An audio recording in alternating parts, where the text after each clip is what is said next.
Amen. Je peux faire intégrer même 500 personnes. L'autre pourra faire intégrer 1000, l'autre 2000, l'autre 4000, plus ce que l'État fera. Le taux de chômage va diminuer, l'argent va circuler, même ceux qui font les travaux champêtres vont quand même se retrouver et voilà l'avancement. Mais lorsque les hommes qui ont l'argent vont développer leur projet ailleurs, loin de leur pays, le chômage existera toujours chez vous. Ça ne va pas finir, ça va pas se diminuer. Amen. Et c'est ce que nombreux de pays subissent. Amen. Donc nous avons des devoirs. Nous avons des devoirs. De venir écouter la parole, c'est un devoir. Amen. Comme on a dit, je vais vous voir chaque jour à votre poste de devoir dans l'église. Donc c'est un devoir de venir à l'église. C'est un devoir d'écouter la parole. Amen. C'est un devoir. C'est un devoir de soutenir. Avant qu'on ne monte un peu dans la Bible, nous allons revenir sur la lecture. Ici, là, au verset 7, l'Éternel dit, depuis le temps de vos pères, vous vous êtes écartés de mes ordonnances. Vous ne les avez point observées. Revenez à moi et je reviendrai à vous. Dit l'Éternel des armées. Et vous dites, en quoi devons-nous revenir? Un homme trompe-t-il Dieu? Car vous me trompez et vous dites, en quoi t'avons-nous trompé? Dans les dîmes et les offrandes. Ce sont des ordonnances que l'Éternel a données. Il a donné des lois qui sont des principes et des ordonnances qui sont des devoirs. Donc c'est un devoir. Alléluia. À tout temps, il y a tous ceux qui confessent le nom de Jésus de payer ses dîmes et de payer ses offrandes. Amen. Nous avons lu une écriture, je ne sais pas si vous le trouvez ça. Où frère Adam montre que il dit que l'argent qui va venir à l'église doit pas être de l'argent, soit en confectionnant des vêtements. Amen. Amen. On va confectionner des vêtements, on va vendre. On va faire un grand shop Zola, on va faire. Et après, on va ramasser l'argent là, on va construire l'église. Il dit non. Il dit l'église est soutenue par vos dîmes et vos offrandes. Amen. Pas par les Zola. Ça, c'est la conception humaine. Quand on est coincé, on est obligé de faire ça. Mais selon la parole dit, chacun doit apporter les dîmes et les offrandes. Dieu veut voir le travail de chaque individu. Amen. Parce que de façon collective, il y a des paresseux que nous décidons seulement ici. Donc, comme Madjimou n'a pas une bonne terre, on va trouver des bonnes terres soit à Kikimou, à Sikekebe. On va faire le chant de l'église. Nous serons là-bas, par exemple, chaque samedi. Le premier jour, nombreux seront motivés. Vu la distance à pied peut-être, la deuxième semaine, il y aura des discours. D'autres vont avancer des raisons. Non, j'ai mal au ventre, on m'a commandé, ainsi de suite. Vous risquez de vous retrouver seulement à deux au chemin. Soit le pasteur seul. Voilà. Donc voilà pourquoi Dieu. Amen. Ou même quand ça va atteindre la maturité, on va parler au nom de l'église, mais tous n'ont pas contribué pour aller exploiter le champ, aller travailler le champ. Donc voilà pourquoi Dieu voudrait le travail individuel. Que chacun apporte. Alléluia. De ses efforts, de sa sueur, les dîmes et les offrandes. Vous pouvez voir l'amour que vous savez pour lui. Chacun.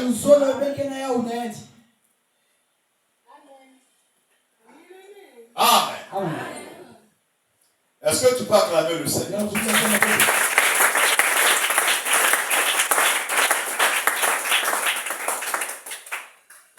Amen. Je ne vois pas la sœur qui clèche. Elle est où? Ok. Parce que tout tourne là. Quand on prêche, il y a beaucoup de choses qui passent. Amen. Vous voyez ça? Donc il dit, en quoi t'avons-nous trompé? Il dit, depuis le temps de vos pères, vous vous êtes écartés de mes ordonnances et vous ne les avez pas observées. Revenez à moi et je reviendrai à vous. Si l'Éternel.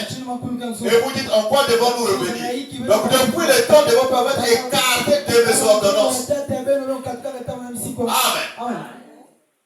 Donc vous êtes éloignés des devoirs. Et Dieu dit, revenez à moi. Et je reviendrai à vous. C'est-à-dire quand vous ne payez pas les dîmes, les offrandes, vous ne faites pas votre devoir. Alléluia. Et certains principes, venir à l'église et tout, vous vous écartez de Dieu. Vous vous éloignez de Dieu. Vous fuyez la présence du Seigneur. Alléluia. Amen. Il dit revenez. Et moi je reviendrai. Donc ça veut dire que vous êtes éloigné. Parce qu'on ne peut pas revenir si on n'est pas éloigné, si on n'est pas écarté. C'est-à-dire qu'on a rétrogradé. On est si loin de Dieu. Et là on est même en insécurité. Pour avoir la sécurité, vous devez revenir. Et lui aussi il revient. Alléluia. Au point d'union. À ce moment-là, les choses vont bien passer. Amen. Amen. Est-ce que vous comprenez ça? Amen. Donc, comprenez que lorsque vous n'observez pas les lois, les ordonnances, vous ne faites pas vos devoirs, vous vous écartez de Dieu. Amen. Vous vous écartez de Dieu. Il dit, en quoi t'avons-nous trompé? Mais dans les dîmes et les offrandes, vous êtes frappés par la malédiction. Et vous me trompez la nation tout entière. Amen. Donc il y a des fois, parfois, nous constatons que nous avons des sérieux problèmes. À cause de ça, là c'est bloqué, là c'est bloqué. Tu ne passes, ça ne marche pas. Tu as fait des études, pas de recrutement. Tu viens dans les affaires aussi, ça c'est compliqué. Regarde-toi correctement. Est-ce que tu observes bien les ordonnances? Est-ce que tu observes bien les lois? Alléluia. Parce que David a dit, j'étais jeune, j'ai vieilli, je n'ai jamais vu un juste être abandonné. Le juste, frère Madame, c'est celui qui vit la parole, qui peut commettre des erreurs, mais qui se répand aussi. Alléluia. Voilà le juste. Mais comment tu fais toutes ces choses-là et Dieu ne te bénit pas? Ça veut dire que tu n'observes pas les lois et les ordonnances. Tu ne fais pas bien tes devoirs. Mais comment voulez-tu que Dieu puisse encore te donner? Alléluia. C'est ça le problème. Avant Dieu avait pensé, il t'avait classé au rang des millionnaires ou des milliardaires. Mais comme tu n'observes pas les lois et les ordonnances, même ton mari a du mal à avancer. Toi-même aussi a du mal à avancer. Parce que si c'est par toi et que tu ne remplis pas tes conditions, ça va bloquer le mari. Si c'est par le mari, il n'aura pas les conditions, ça va bloquer la femme. Si c'est pour vous de vous ne remplissez pas, ça va vous bloquer. Alléluia. Il y a toujours anguille sur roche. Quelque part, il y a problème. Amen. J'ai une moto. Et que je vois quand je roule, je sens un son qui n'est pas trop propre. Automatiquement, je me dis, il y a un problème quelque part. Vous sentez l'huile tombe. Il y a un problème quelque part. Quand je mets la vitesse, ça calme un peu. Il y a un problème quelque part. Vous n'avez pas assez de pression. Alors que hier, la moto avait la pression. Il y a toujours problème quelque part. Donc tout ce que tu vois qui ne marche pas, malgré tout ce que tu peux faire, reviens à l'Éternel et il reviendra à toi. Et là, la case que tu parles là, quand vous allez tout réparer, le foyer sera maintenant bon. Mais si vous continuez encore dans cette lancée de rejeter le Seigneur, en n'observant pas ces ordonnances, c'est quoi? Rien ne se fera. Vous aurez tous les problèmes. Les vies sont bloquées. Les portes de bénédiction pour vous sont bloquées. C'est juste une petite porte qui n'est pas assez essentiel pour vous permettre au moins d'avoir 100 francs et pour vivre. Alléluia. Mais dans ton cœur, je sens que tu as appelé vraiment à réussir. Tu as le besoin de plus gagner. Ça y est, dans sa bouche là. C'est ce que Dieu a mis en toi. Quand Dieu l'a créé, il a fait de toi un gagnant, un millionnaire, un milliardaire, quelqu'un de bien. Voilà pourquoi vous voyez que les pensées, les projets tombent. Comme ça, les idées tombent. Mais la porte de sortie n'est pas. C'est parce que quelque part, vous avez commis quelque chose avec Dieu. Tu es éloigné de lui. Tu l'as abandonné quelque part. Il y a des choses que tu ne veux pas observer. Parfois, Dieu te parle, mais tu ressens par toi-même. Et tu rejettes ça. Tu as sa conception. Aussi longtemps que tu ne comprends pas Dieu, tu demeureras comme ça et non plus va mourir dans ces états-là. Ce n'est pas la faute de Dieu, mais c'est ta faute à toi. Parce que la parole parle. La parole a toujours raison. Amen. Amen. Amen.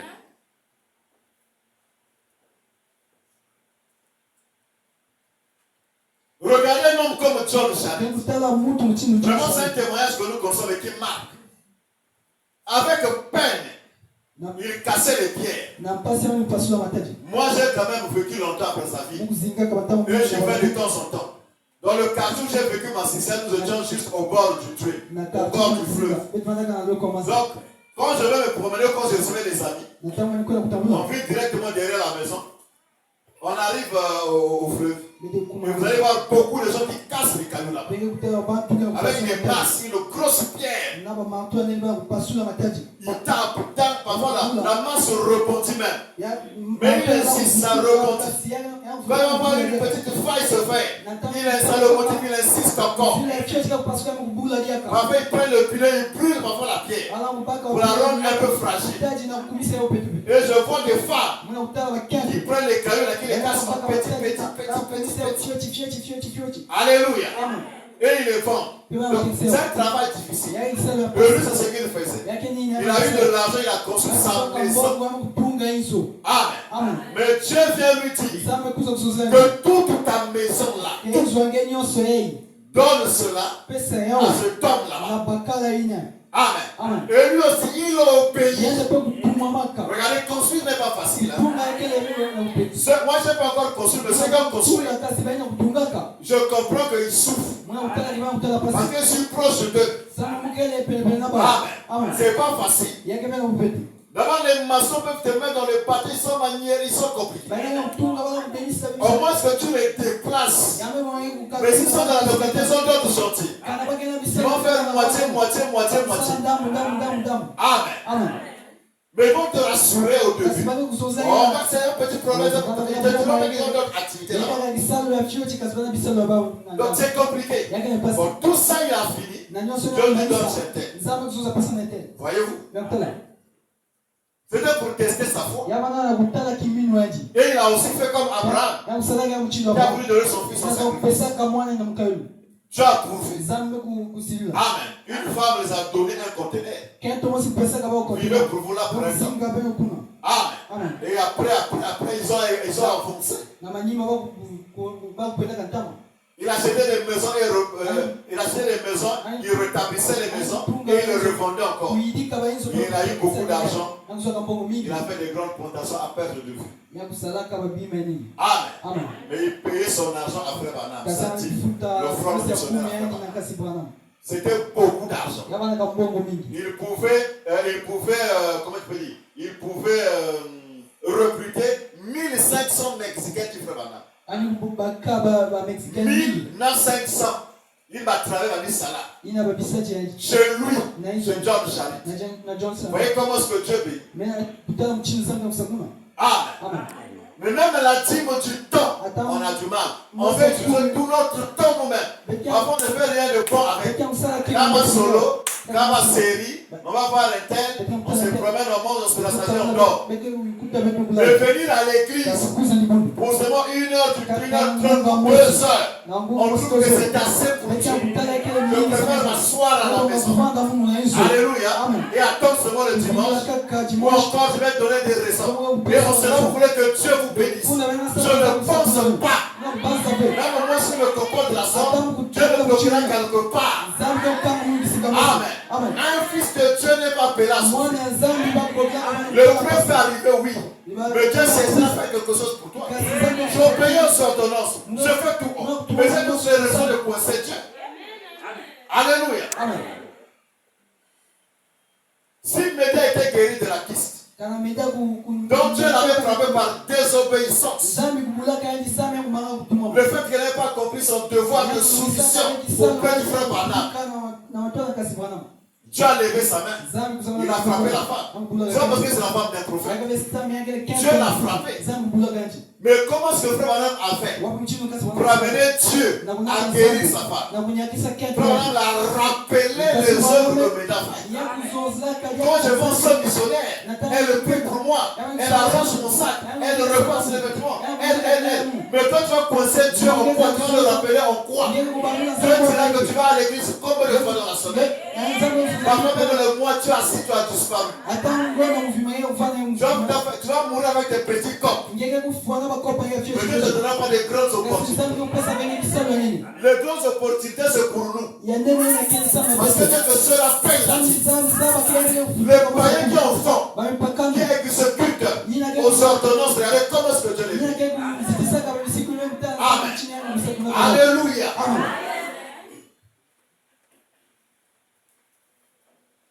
Nous ne sommes pas appelés à souffrir. Voyez, tu as abandonné. Mais le problème, c'est nous. Amen. La rigueur que Dieu a pour ce païen-là, cette incrédule-là, n'est pas égale à toi.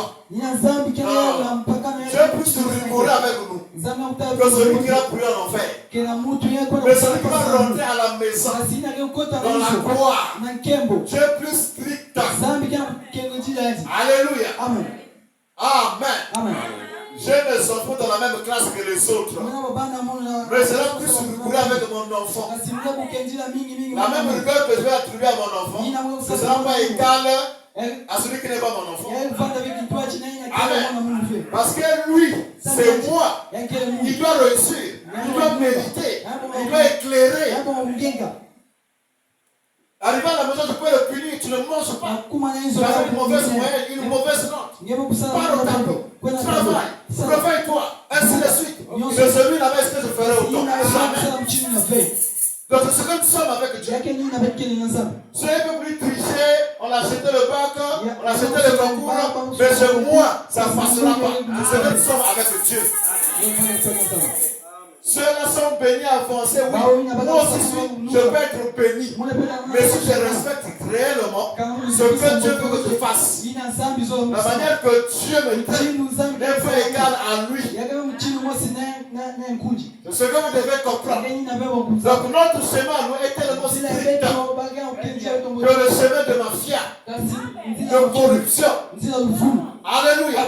L'on peut être béni sans corruption. Vous ne croyez pas la corruption.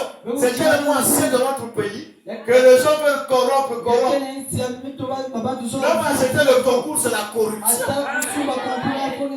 C'est de la corruption. Alléluia. Les enfants passent au classe supérieure en donnant de l'argent. C'est pas correct. C'est de la souillure. Et qui vous a dit que pour réussir dans la vie, il faut seulement l'école? C'est parce que c'est dans la tête. Voilà pourquoi les gens sont complexés à aller corrompre, à aller acheter les salles de classe. Le plus riche du Burkina n'a jamais été sur le banc de l'école. Alléluia. Il y a des gens qui ont le niveau CE1, CE2, débutant ou maternel, mais qui sont plus riches que moi. Amen. Qui vivent mieux que moi. Construit. Ils vivent tranquillement.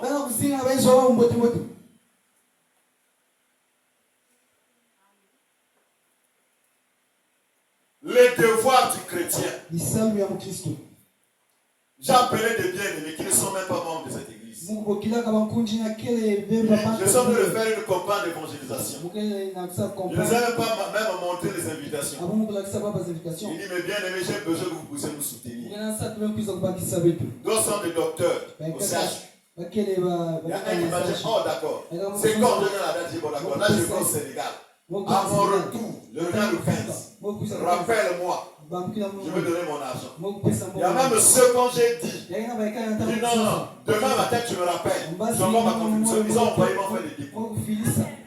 Eux ils sont pas cette église, ils ne seront pas là. Vous ne les verrez pas aussi.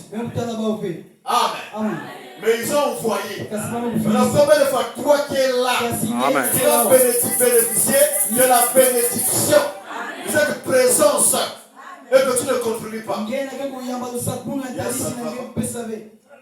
Au moins que tu n'aies rien. Mais contribuer, il y a beaucoup quand tu n'as rien là. Non, mais le moment là vient venir balayer, faire ceci. On va avoir un peu de commander. C'est comme ça. Tout ça, c'est la contribution. Je n'ai rien, mais j'ai encore la force de la porte sortie. Alors, on a demandé les chaises, on va les choses. C'est une contribution. Amen. Et sachez qu'il y aura beaucoup de gens. Parce que les églises seront là et les invités. Je suis sûr qu'on risque même d'ouvrir ici. Je ne sais même pas comment ça va faire le dimanche. Je ne sais même pas bâche dans ma nimao. Parce qu'il y a un pasteur qui a dit que je suis prêt à fermer l'église. Et qu'on vienne communier chez toi là-bas. Ici, la compréhension, eux ils sont plus nombreux que nous. Peu de Dieu plus nombreux que nous. Vous voyez? Plus les invités, donc ça sera compliqué.